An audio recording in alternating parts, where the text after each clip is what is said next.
24 hour news আপডেটে আপনাদের সকলকে স্বাগত জানাই। আজকে যে গুরুত্বপূর্ণ আপডেটটি উঠে এসেছে, যেটা আমার সকল কর্মচারী বন্ধুদের জন্য, যেটা অবশ্যই শেয়ার করব। তবে যারা যারা চ্যানেলে নতুন এসেছেন অতি অবশ্যই চ্যানেলটি সাবস্ক্রাইব করবেন, যাতে নিত্য নতুন আপডেট পাওয়ার সাথে সাথে আপনারা পেয়ে যান। এখন আমরা দেখে নেব আজকে যে গুরুত্বপূর্ণ আপডেটটি উঠে এসেছে, যার ফলে কর্মীদের মধ্যে কিন্তু খুশির জোয়ার অবশ্যই আসবে। পুজোর আগেই পশ্চিমবঙ্গের সরকারি কর্মীদের বকেয়ার 50% ডিএ কিন্তু পেয়ে যাবেন। সরকারি কর্মীরা যারা রয়েছেন প্রত্যেকেই কিন্তু বকেয়া 50% পেয়ে যাবেন পুজোর আগে, হিসেব দিলেন কিন্তু মলয় মুখোপাধ্যায়। কি বলেছে মলয়বাবু আজকে বিস্তারিতভাবে জেনে নেব এই প্রতিবেদনের মাধ্যমে।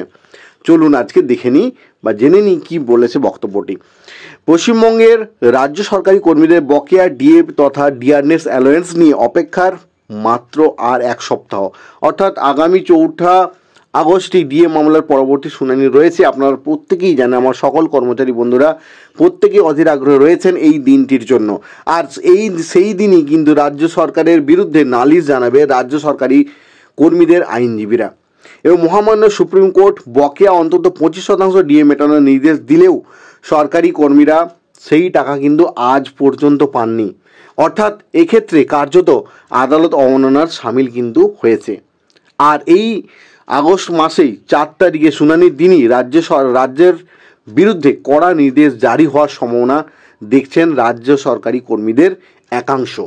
কারণ প্রত্যেকেই রয়েছে এই 4 আগস্টের দিকে তাকিয়ে, কারণ আমরা প্রত্যেকেই রয়েছি যে 4 আগস্টে নিশ্চয়ই কোনো পজিটিভ দিক আসবে আমার সকল কর্মচারী বন্ধুদের জন্য, যার জেরে পুজোর আগেই বকেয়া ডিএর টাকা পেতে পারেন সরকারি কর্মচারী বন্ধুরা প্রত্যেকেই। ডিয়ারনেস অ্যালোয়েন্স কেস নতুন আপডেট কি রয়েছে? বাংলার সরকারি কর্মীদের দৃষ্টি এখন 4 আগস্টের দিকে নিবন্ধ রয়েছে।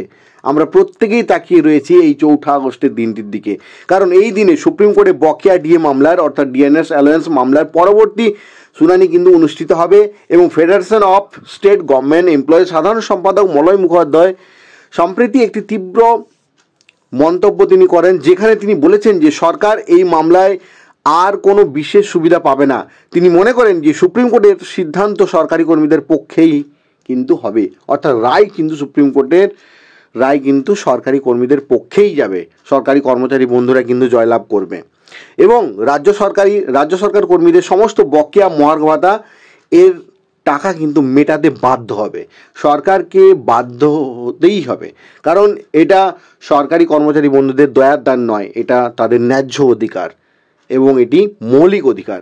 সুপ্রিম কোর্টের নির্দেশ এবং রাজ্যের অবহেলা রয়েছে। কারণ গত 16 মে 2025 আপনারা প্রত্যেকেই জানেন, 16 মে 2025 সুপ্রিম কোর্টে রাজ্য সরকারকে সরকারি কর্মীদের জন্য মহার্ঘ ভাতার অন্তত 25% বকেয়া মহার্ঘ ভাতা দিতে বলেছিল, অর্থাৎ 4 ভাগের 1 ভাগ পরিশোধের নির্দেশ কিন্তু দিয়েছিল। কিন্তু সেই আদালত 27 জুনের মধ্যে সেই পরিশোধ সম্পন্ন করার কথা বলেছিল, কিন্তু রাজ্য সরকার সেই নির্দেশ কিন্তু অমান্য করেছে। আর এই অবহেলার কারণেই মলয় মুখোপাধ্যায়ের মতে আগামী শুনানিতে অর্থাৎ সুপ্রিম কোর্ট রাজ্যকে আরও বেশি ডিয়ারনেস অ্যালায়েন্স প্রদানের নির্দেশ দিতে পারে।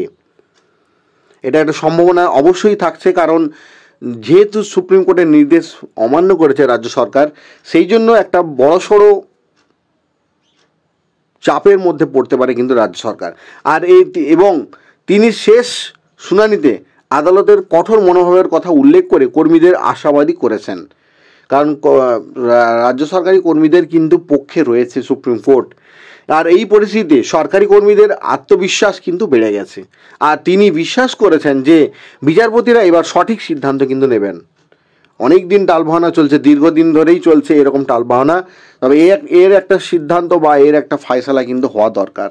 মলয় মুখোপাধ্যায়ের আশা এবং আক্রোশ রয়েছে। মলয়বাবু আগামী 4 আগস্টের মামলা নিয়ে বড় জয়ের ইঙ্গিত কিন্তু পাচ্ছেন এবং তিনি জানিয়েছেন তিনি আশাবাদী যে পুজোর আগে সরকারি কর্মীদের অ্যাকাউন্টে অন্ততপক্ষে 50% টাকা কিন্তু জমা হবে।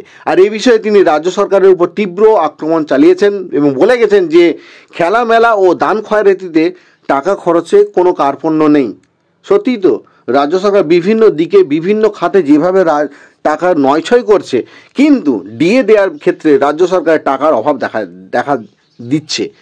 কারণ কি, সরকারি কর্মীরা তাদের বকেয়া অর্থাৎ তাদের ন্যায্য পাওনা গণ্ডা মিটিয়ে দেওয়া তো দূরের কথা, তাদের ন্যায্য অধিকার থেকে বঞ্চিত করছে, এবং শুধু বঞ্চিত নয়, তা নিয়ে আবার নানা রকম ছলাকৌশল করছে।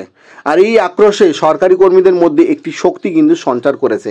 তিনি এই বিষয়ে সর্বশক্তি দিয়ে লড়াই করার প্রতিশ্রুতি কিন্তু দিয়েছেন।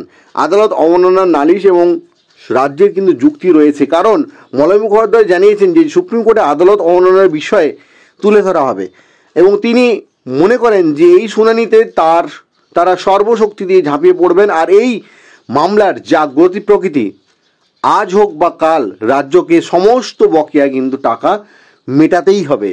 তাই রাজ্য সরকার চরম বিপর্যয়ের মধ্যে পড়তে চলেছে আগামীতে, এবং সেক্ষেত্রে সরকারি কর্মী বন্ধুদের জয় কিন্তু অবশ্যম্ভাবী।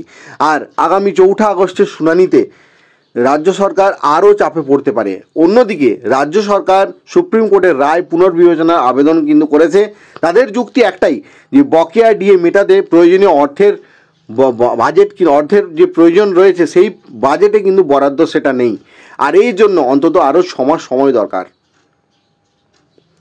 পেন ডাউন প্রোগ্রাম এবং কর্মীদের প্রতিবাদ কিন্তু অবশ্যই থাকবে। গত 27 জুন রাজ্য সরকারের বকেয়া ডিএ না দেওয়ায় পশ্চিমবঙ্গ রাজ্য সরকারি কর্মীদের সংগঠন কোঅর্ডিনেশন অফ পেন ডাউন কর্মসূচি তথা প্রতীকী কর্মবিরতি প্রোগ্রাম ঘোষণা করেছে। আর এই প্রতিবাদ সরকারি কর্মীদের মধ্যে একটি ঐক্যের সৃষ্টি করেছে, এবং ধীরে ধীরে এই আন্দোলনের তীব্রতা বাড়ানোর হুঁশিয়ারি কিন্তু দিয়েছেন, যা রাজ্য সরকারকে চাপে ফেলতে পারে। অর্থাৎ বারে বারে কর্মবিরতি এবং রাজ্যের সমস্ত প্রশাসনিক কাজ আটকে যেতে পারে।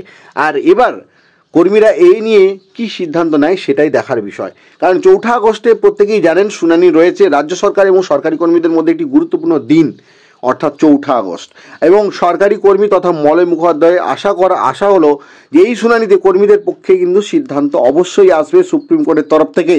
পুজোর আগে বকেয়া ডিএ পাওয়া তাদের জীবনে একটি বড় স্বস্তি আনতে পারে আমার সকল কর্মচারী বন্ধুদের মনে। এবং তাই অন্যদিকে রাজ্য সরকার এবং রাজ্যের আর্থিক অবস্থার কারণ দেখিয়ে আরও 6 মাস সময় চেয়ে আবেদন জানাবে এবং তার পক্ষে যুক্তি উপস্থাপন করবে। বিপরীতে কিন্তু রাজ্য সরকারি কর্মীরাও নিজেদের সপক্ষে যুক্তি অবশ্যই দেবে। তারা ছেড়ে দেওয়ার পাত্র নয়। আমার সরকারি কর্মচারী বন্ধুরা কিন্তু ছেড়ে দেওয়ার জায়গা নেই তাদের কাছে, তাদের দেয়ালে পিঠ থেকে গেছে। তারা নিশ্চয়ই এই 4 আগস্টের দিকে প্রত্যেকেই তাকিয়ে রয়েছে, এবং 4 আগস্টের সেই কর্মসূচির জন্য বিভিন্ন আইনি পরামর্শ কিন্তু চলছে। এবার দেখার বিষয় মহামান্য বিচারপতি এই নিয়ে কী সিদ্ধান্ত নেয়। আমরা প্রত্যেকেই অধীর আগ্রহে রয়েছি 4 আগস্টের সেই দিনটির জন্য, যে দিনটিতে আমার সকল কর্মচারী বন্ধুরা তাদের মুখে হাসি ফুটবে। এই একটি গুরুত্বপূর্ণ আপডেট উঠে এসেছিল, যেটা আমার সকল কর্মচারী বন্ধুদের জন্য পেয়েছিলাম, শেয়ার করলাম। ধন্যবাদ।